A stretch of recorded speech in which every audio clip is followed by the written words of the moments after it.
This video will show you how to replace your washer fluid reservoir with filler neck on this Subaru Outback. This will be located on the driver's side of your engine compartment.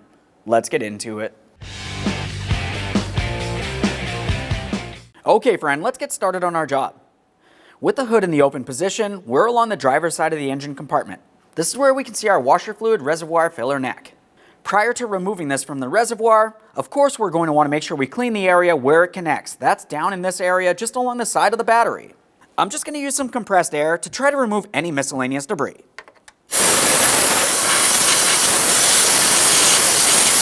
Once you have that area cleaned down so no debris will fall inside of the reservoir, let's start removing that filler neck.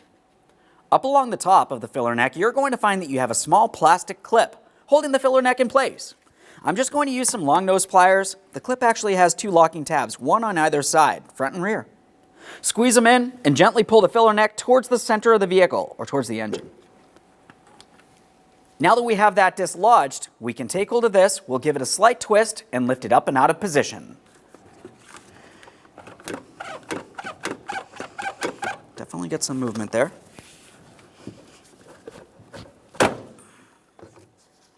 We can set that aside for disposal. Now we're going to pause inside the engine compartment. Safely raise and support the left front of the vehicle so we can safely remove our driver's side front wheel. To remove the left front wheel, we're going to safely raise and support so the wheel's off the ground.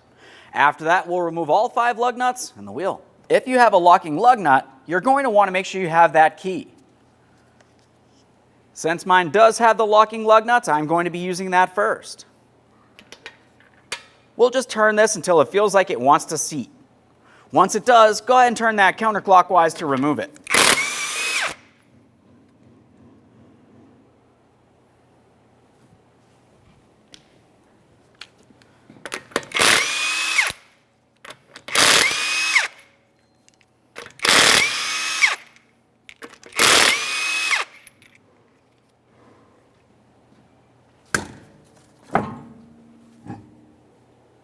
Now that we have the wheel out of the way, we're going to start dislodging our inside fender liner. We don't have to fully remove it, we only need to dislodge the forward side. The washer fluid reservoir is behind this area. Let's start underneath the front bumper. Now we're looking underneath this area, and we can see where our fender liner connects to the bumper cover, and it also connects to our center skid plate. Now there should be a couple push clips holding this to the skid plate. One of ours is missing. The process should be the same for pretty much any of these. As far as the push clips are concerned, you want to start dislodging the center to unlock it, and then you should be able to remove the outer portion as well. You can use a small flat blade screwdriver or even a trim tool, whatever's best for you.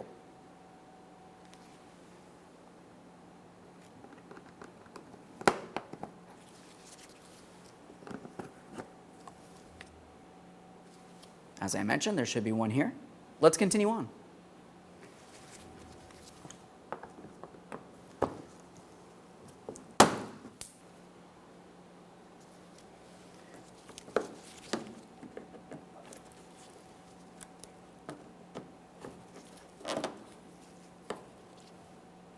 Now we have this one in the corner, heading towards that wheel well.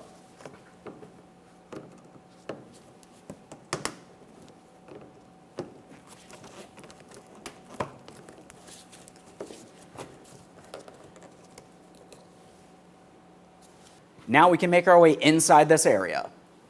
Now we're still looking for more push pins here. We'll continue on with the same tools.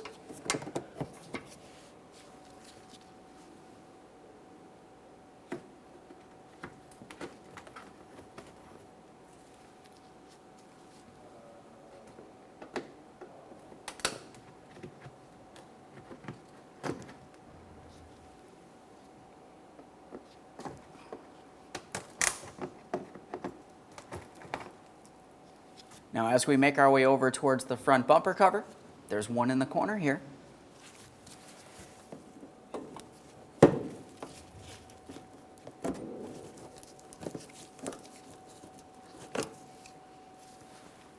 We'll continue up from there.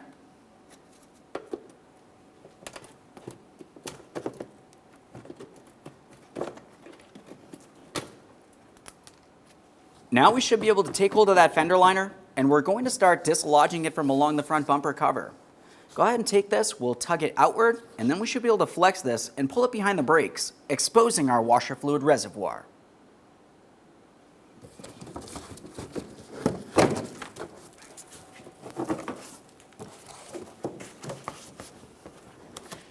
Just flex this.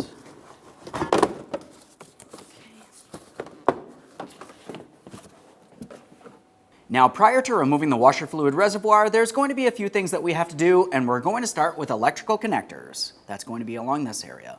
Now, we can see our 3 electrical connectors that we're going to be dislodging. You don't really have to worry about mixing them up. Obviously, the one with the longest wiring harness is going to make its way all the way out as far as possible.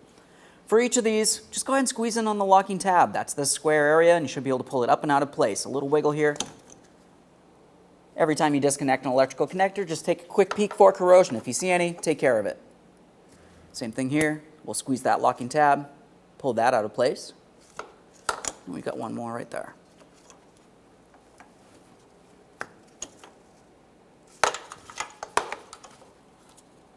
Now there's a mounting point for this wiring harness. This is attached to the washer fluid reservoir, so obviously we need to dislodge that. I'm going to be using my trim tool.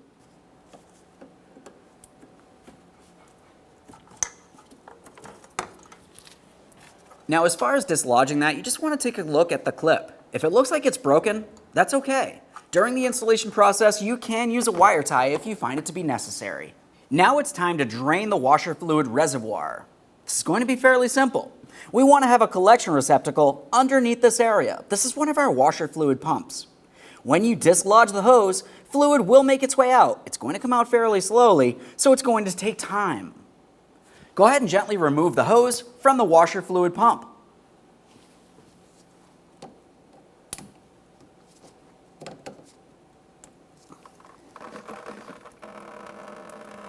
Just a quick inspection of the hoses as you continue on. If it's dry rotted and cracked, you need to replace it. Now that we've finished draining this, we can continue on. We'll make our way to the next washer fluid pump. Prior to removing this hose, you want to make sure you mark it in some way that you'll know exactly which pump the hose goes onto during the installation process. I'm just using a yellow crayon. You can use tape or anything you have. Just a nice clear marking, and I know that this leads to my forward pump. Now we can get that off of here. Quick inspection, of course. Yeah. You'd want to continue following the hoses. You're going to find that they make their way along that washer fluid reservoir. There's several securing points. Just go ahead and dislodge those hoses. We can see one of them right here.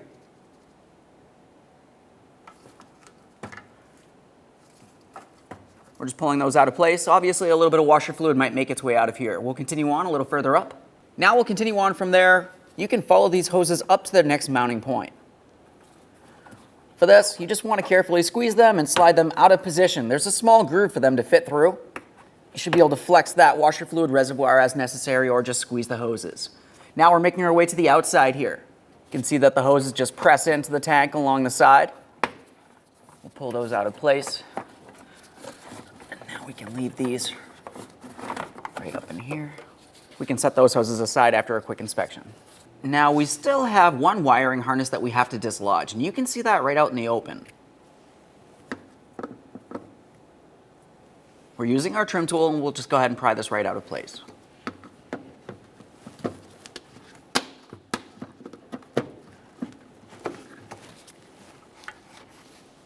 Now we're moving along to our hardware.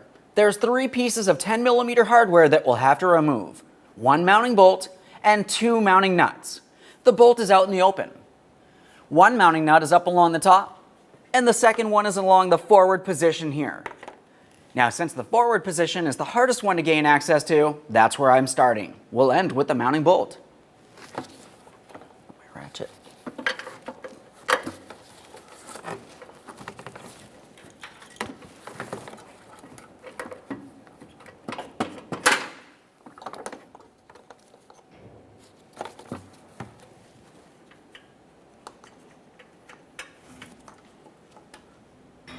A thorough inspection of all hardware as we continue on. Replace as necessary. Let's make our way to the upper mounting nut next. Now I can feel my mounting nut up in this area. This is attached to a stud, which is attached to the body of the vehicle. Go ahead and remove the mounting nut.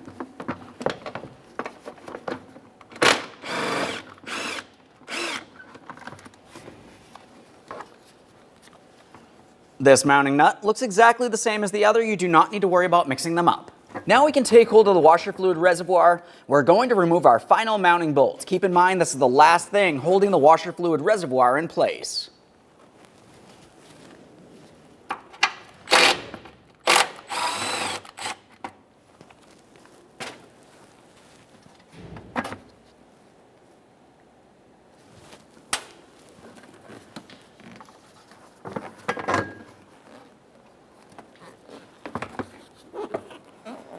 There it is, friend. Prior to installation of any brand new parts, we always like to clean and inspect all mounting areas. I'm going to start at my bolt port and then make my way to each of my 2 studs.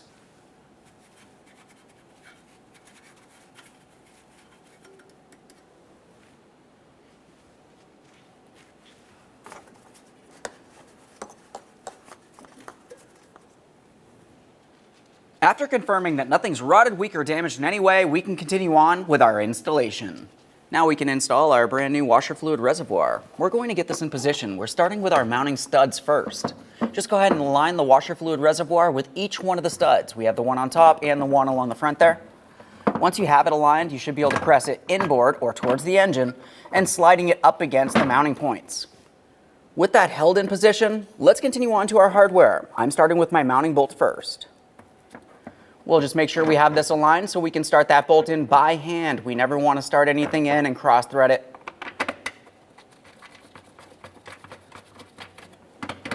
We'll leave that loose as we continue on.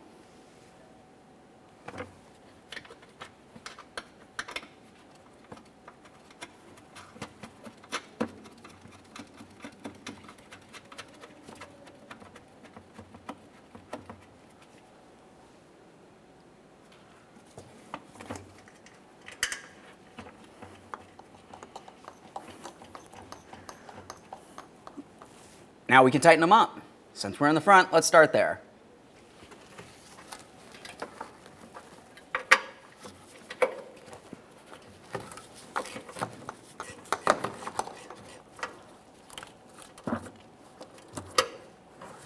Now for this hardware, once it bottoms out, you just want to take it a tiny bit further. Approximately 80 inch-pounds should do. Let's get that upper mounting nut next.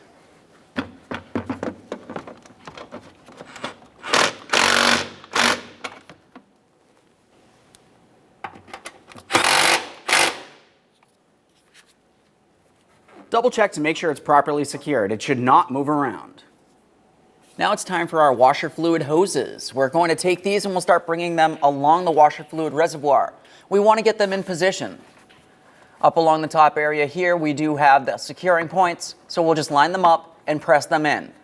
Make sure they're not bent or crimped in any way, which could cause an issue with fluid restriction.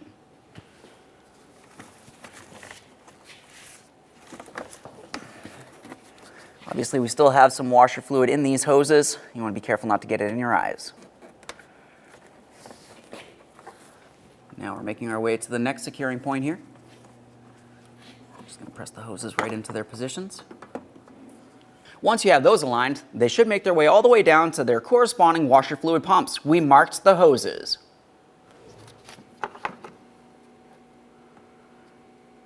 Line up your hose, press it onto the pump. Once you have it pressed on as far as possible, attempt to remove it from the washer fluid pump. It should not slide out of position. If it does, that's okay. You just want to trim the very end of the hose. Once you have that trimmed, reapply it to the washer fluid pump. At that point, it should not slide off.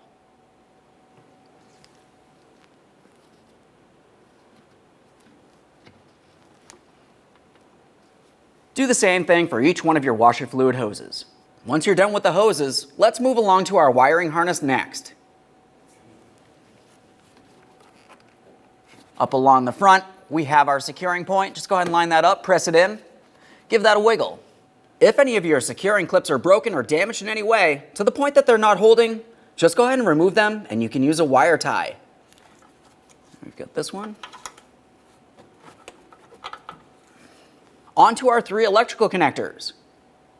Each one of the pumps has a gray electrical connector. The one with the shortest electrical wiring harness leads to the forward pump.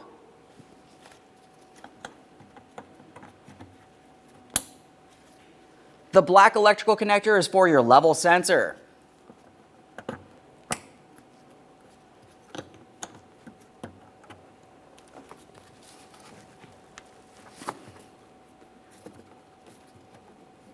One last quick inspection in this area to make sure we've installed and secured everything as necessary, and we can reinstall our inside fender liner. We're going to get our fender liner back in place. Once we have it rested in position, we'll be starting inside of the front fender.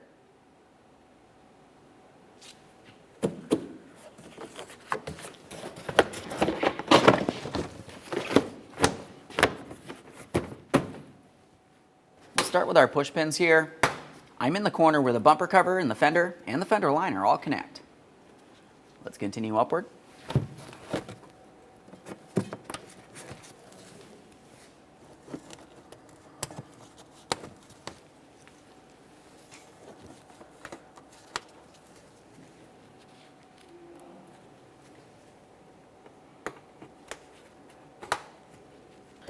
For this, the plastic panels just connect to each other with one push clip here.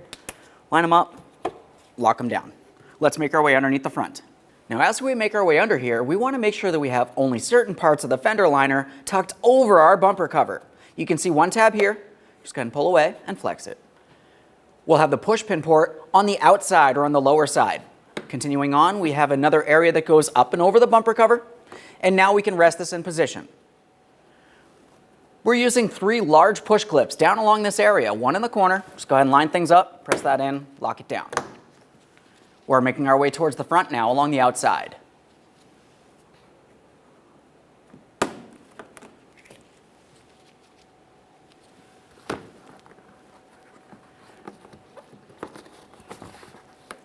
You may find that you have to carefully reach up and inside, press down on the bumper cover while you continue on.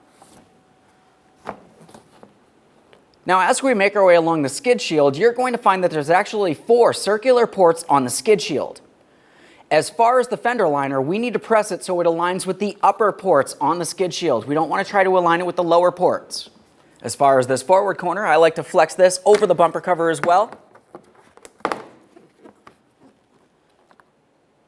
Let's line up our push pin ports. Install your push pins.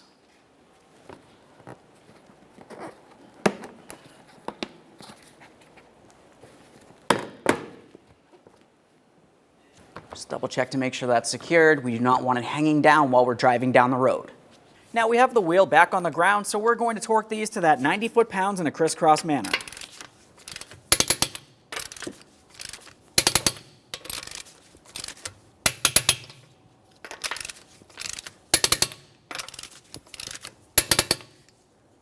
Torqued. Of course, remove your key. Let's make our way up into the engine compartment to install our washer fluid reservoir neck. We'll take this and get it in position. I'm attempting to align it with the gasket on my reservoir, deep down in that side area there. We'll continue on pressing it straight down. This will take a little bit of force. Once you feel as though you have it bottomed out with the washer fluid reservoir, you can continue on. This has a little bit further to go here. There we are. Now we're up along the top. Now we can continue on to the upper piece of hardware here. For this, we just want to align that reservoir with its clip. Once you have it aligned, press it towards the body of the vehicle or outward towards the fender. Once you feel as though you have that in place, just give it a wiggle, confirming it's properly secured. Now the next thing you want to do is add your preferred washer fluid. Go ahead and top it off.